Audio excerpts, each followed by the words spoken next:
Ele resiste, se reinventa, se moderniza e contra todas as previsões se mantém vivo.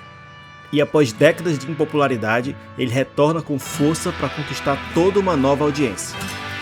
Estou falando do western, o gênero que se recusa a morrer.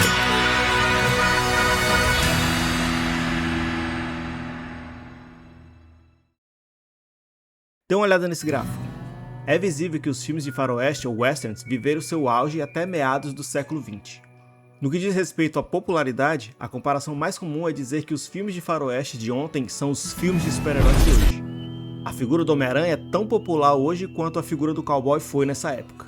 Isso abrangia séries de TV, produtos relacionados como fantasias, atrações turísticas e brinquedos como o famoso Forte Apache. O ciclo seguiu o padrão de qualquer estilo consagrado: ascensão gradual, pico de popularidade, amadurecimento, sátiras, revisionismo, queda de interesse, produções de baixa qualidade e substituição por uma nova tendência. Por cerca de 3 décadas, de 1980 até os anos 2000, o western ficou restrito a aparições esporádicas no cinema, na TV, em videogames e em animações. Houve uma breve exceção nos anos 90, quando o gênero ensaiou um pequeno ressurgimento com o sucesso de Dança com Lobos e Os Imperdoáveis. So you still have that Spencer rifle, huh? Yeah. Ambos sucessos de bilheteria e ganhadores de Oscar. Mas a década encerrou de maneira melancólica com o fracasso de As Loucas Aventuras de James Webb,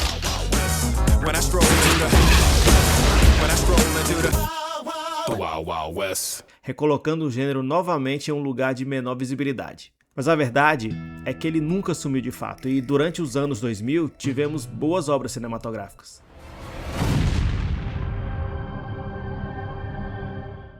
E na TV também. A série Deadwood da HBO foi um ponto fora da curva, se destacando pela alta qualidade de produção. Thanks for looking at the stock, Jake.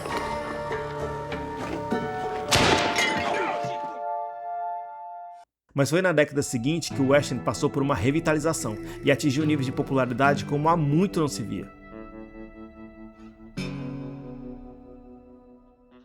A segunda década do século XXI trouxe sucessos que mudaram a percepção do público e trouxeram uma nova audiência para os westerns.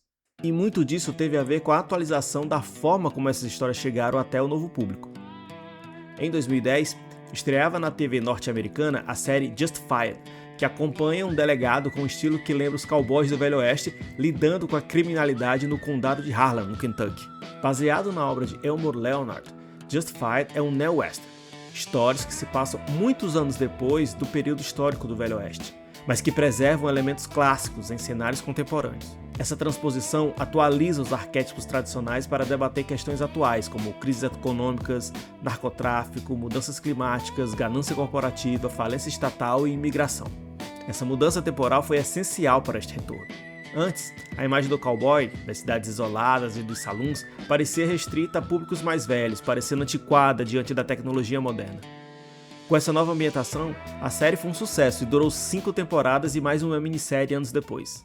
E não foi só na TV que o western teve seu renascimento moderno. Nos videogames, o gênero que sempre teve presença desde os primórdios dos consoles foi surpreendido pelo lançamento, em 2010, de Red Dead Redemption, pela Rockstar Games, famosa pelos jogos da série GTA.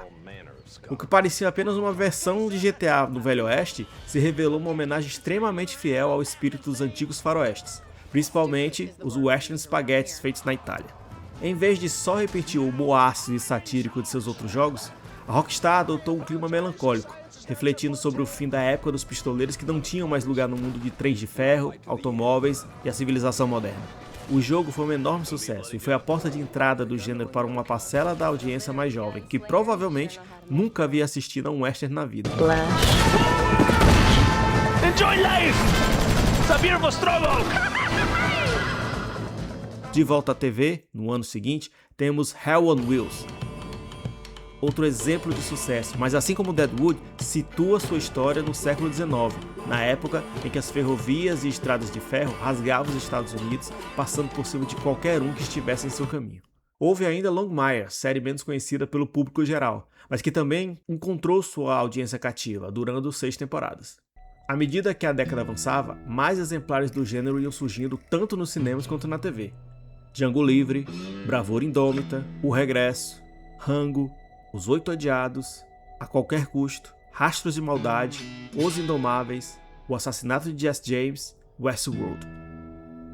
E estes são só alguns exemplos que mantiveram viva na memória do público todo o espírito do western até o ano de 2018, quando duas produções chegaram para consolidar de vez esse novo renascimento dos westerns. Yellowstone, do criador Taylor Sheridan, estreou em junho de 2018 e durante quase toda a sua exibição, a série foi a mais vista dentro do território estadunidense. A história, que conta as relações tensas e a disputa de terras entre a família Dutton e seus adversários e inimigos, foi responsável por atrair a atenção de um público gigantesco e apresentar a eles os elementos clássicos do western, mas atualizados para o mundo moderno. Se antes os conflitos se davam nas pradarias e cidades no meio do nada, agora a disputa se dava em escritórios de advocacia e gabinetes governamentais.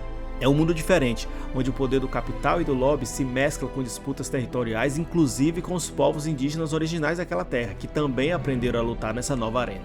Apesar dessa descrição, não se engane, pois ainda há muita ação, tiros, explosões, traições e cenas da natureza e paisagens de Montana capturadas de maneira espetacular. Com o sucesso da série, Sheridan começou a expandir aquele universo e contar a história da origem daquela família e das terras que possuíam.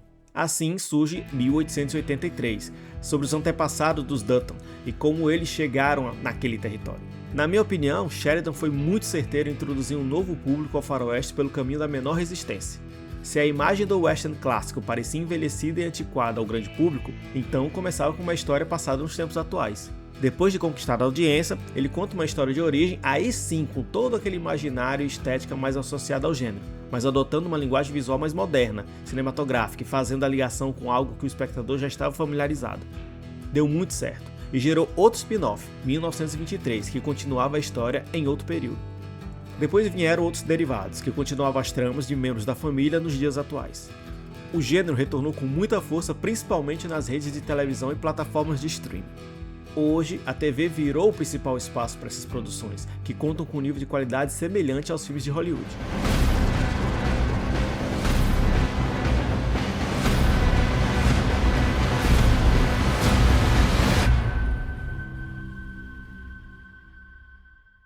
Se Red Dead Redemption tinha criado um impacto inesperado lá em 2010, 8 anos depois, sua sequência foi a que de fato ampliou o interesse no tema.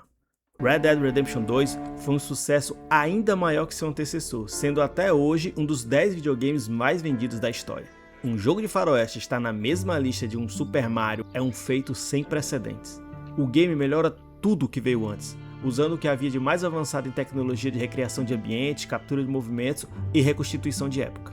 A direção de arte é impecável e a trilha sonora te transporta para a época dos pistoleiros do Oeste. E tudo com o mesmo clima melancólico, mas combinado com excelentes cenas de ação, tiroteios, assaltos a bancos, fugas e tudo aquilo que faz um bom western. E assim como seu antecessor, a influência do cinema está presente no DNA desse game. É possível ver referências a Meu ódio será sua herança,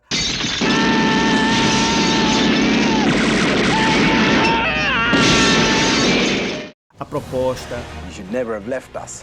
Brother, I'm gonna make you come Christmas Day. Os Imperdoáveis, Oh, I guess they have it coming. We all have it coming, kid. Butch Cassidy, Well, that ought to do it.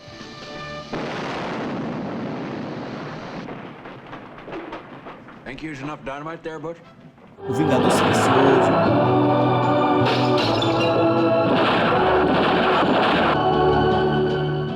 a trilogia dos dólares,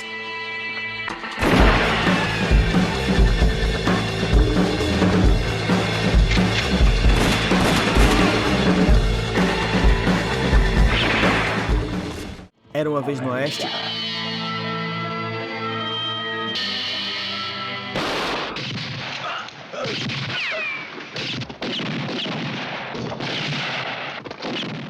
e muitos outros.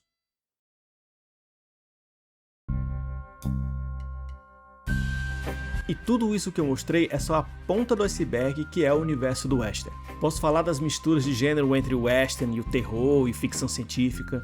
os bang bangs feitos fora dos Estados Unidos, inclusive no Brasil, os quadrinhos de faroeste que sempre estiveram presentes em nossas bancas de revista e que tiveram um aumento na diversidade de títulos, principalmente vindo do mercado franco-belga.